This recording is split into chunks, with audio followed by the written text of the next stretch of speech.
চট্টগ্রাম সরকারি কলেজের সকালে কক্সবাজারের উদ্দেশ্যে ট্যাঙ্গার্ডিয়ারে রওনা দিয়ে রোভার স্কাউটসের 4 সদস্য রিমেল নিলয় কালামুজ্জয় আশিস কক্সবাজার পৌঁছাতে তারারে পাড়ি দিতে হইব 150 কিলোমিটার সড়ক পথ।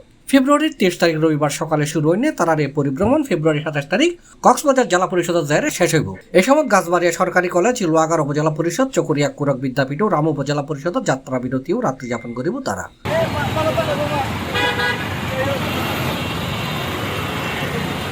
জনসচেতনতামূলক বিভিন্ন স্লোগানের সামনে রাখি এই পরিভ্রমণ করেন বলখালীর কাশফুল মুক্ত রোভার স্কাউট গ্রুপের রোভার রিমেল বড়ুয়া, এহসানুল হক নিলয়, স্যার আশুতোষ সরকারি কলেজের রোভার রায়হানুল আলম এবং গাছবাড়িয়া সরকারি কলেজের রোভার জয়াশী সূত্রধর। চলতি পথে তারা বিদ্যুৎ অপচয় রোধ, দুর্নীতির বিরুদ্ধে, তথ্য প্রযুক্তি সম্পর্কে, সড়ক দুর্ঘটনা রোধে করণীয় ও স্কাউট আন্দোলন সম্পর্কে এবং বাল্যবিবাহ বন্ধে, প্লাস্টিক বর্জন ও পলিথিনের বিকল্প ব্যবহারের প্রচারণা চালাইব।